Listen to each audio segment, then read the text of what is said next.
एक बार की बात है, एक बहुत बड़ी आर्ट गैलरी ने कॉन्टेस्ट डिक्लेयर किया। उसमें उन्होंने अनाउंस किया कि जो भी पेंटर पीस को डिपिक्ट करने वाली वर्ल्ड की सबसे अच्छी पेंटिंग बनाएगा उसको $10 मिलियन का इनाम मिलेगा। ये बात पूरी दुनिया में फैल गई और पूरी दुनिया से हजारों पेंटर्स ने अपनी अपनी पेंटिंग भेजी उस कॉन्टेस्ट में पार्टिसिपेट करने के लिए। उन हजारों पेंटिंग्स में से जो इस कॉन्टेस्ट के जजेस थे उन्होंने फाइनली 100 पेंटिंग्स को शॉर्टलिस्ट किया और उन 100 पेंटिंग्स की एक एग्जीबिशन लगाई। उस एग्जीबिशन में इन सारे पेंटर्स को तो इनवाइट किया ही किया, साथ ही साथ मीडिया वाले भी बैठे हुए थे और मीडिया वालों के साथ हजारों लोगों की भीड़ भी जमा थी। क्योंकि प्राइज अमाउंट इतना बड़ा था तो सबका इंटरेस्ट था ये जानने में कि कौन जीतेगा, कि वो पेंटिंग कैसी होगी और कौन वो पेंटर होगा जिसको इतना बड़ा अमाउंट मिलेगा। फाइनली वो दिन आ ही गया। वहां पर सारी ही पेंटिंग्स देखने लायक थी और एक से बढ़कर एक थी। उसमें से कुछ पेंटिंग्स थी जहां पर सबसे ज्यादा भीड़ थी।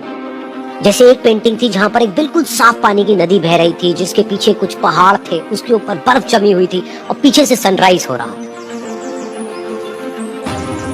एक और पेंटिंग थी जहां पर पेंटर ने पीस को डिपिक्ट किया था फुल मून नाइट के थ्रू, यानी कि बिल्कुल पीसफुल लेक थी जिसका पानी बिल्कुल स्टिल था, इतना स्टिल कि उसके अंदर आप रिफ्लेक्शन देख सकते थे आसपास में जो भी कुछ था उसका, बिल्कुल एक मिरर की तरह। और बिल्कुल डार्क आसमान में कुछ तारे चमक रहे थे और एक चांद चमक रहा था।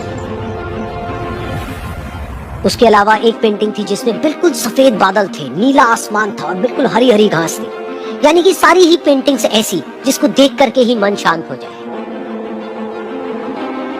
तो कॉन्टेस्ट बहुत ही टफ था क्योंकि सारी पेंटिंग्स एक से बढ़कर एक थी, तो जजेस के लिए शॉर्टलिस्ट करना कि कौन सी पेंटिंग बेस्ट है, that was very very difficult. लेकिन वो मोमेंट आ ही गया जब जजेस ने अपना माइंड मेकअप कर लिया और एक पेंटिंग को इन सारी पेंटिंग्स में से सिलेक्ट कर लिया और उस पेंटिंग को एक बड़ी से कर्टेन के पीछे रख दिया। सामने वो सारे पेंटर्स बैठे हुए थे, मीडिया वाले थे और हजारों लोगों की भीड़ थी। सबकी क्यूरियोसिटी बढ़ती चली जा रही थी क्योंकि अमाउंट बहुत बड़ा था। लेकिन जैसे ही वो पर्दा हटा और सामने से सबने उस पेंटिंग को देखा तो सब हैरान रह गए। सब एक दूसरे की शक्ल देखने लगे। किसी को कुछ समझ नहीं आ रहा था कि एक्चुअल में हो क्या रहा है, क्योंकि वो पेंटिंग जो वहां पर दिख रही थी वो दूर दूर तक शांति को डिपिक्ट नहीं कर रही थी।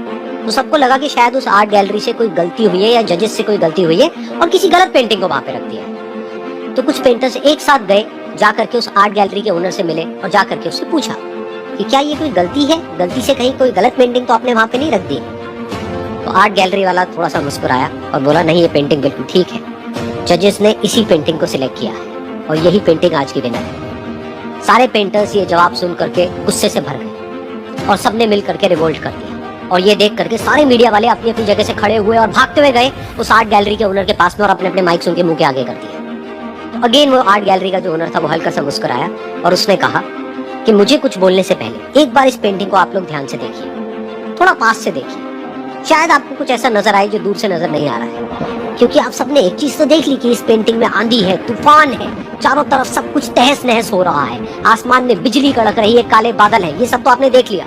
लेकिन एक चीज नहीं देखी कि इस पेंटिंग में एक घर भी है। उस घर में एक छोटी सी खिड़की है जहां पर एक आदमी खड़ा हुआ है। ध्यान से जा करके देखिए, वो जो आदमी खड़ा हुआ है और बाहर देख रहा है उस घर से, उसके चेहरे पर कोई डर नहीं है बल्कि एक हल्की सी मुस्कान है, एक ठहराव है, एक सुकून है।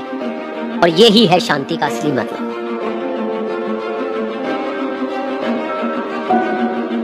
यानी कि शांति का मतलब ये नहीं है कि हमारे बाहर सब कुछ शांत है और फिर हम शांत हैं, क्योंकि वो टेम्पररी है।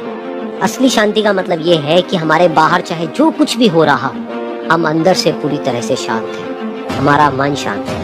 क्योंकि जिसका मन शांत नहीं है उसको चाहे आप कितनी भी सुंदर से सुंदर जगह पर ले जा करके बैठा दो, वो वहां पर भी जा करके दुखी ही रहेगा। लेकिन दूसरी तरफ से जिसका मन शांत है, उसके बाहर चाहे कुछ भी हो रहा हो, चाहे मौसम कैसा भी हो, चाहे उसके आसपास में सब कुछ तहस नहस हो रहा हो, तूफान हो, लेकिन वो अंदर से बिल्कुल शांत रहेगा।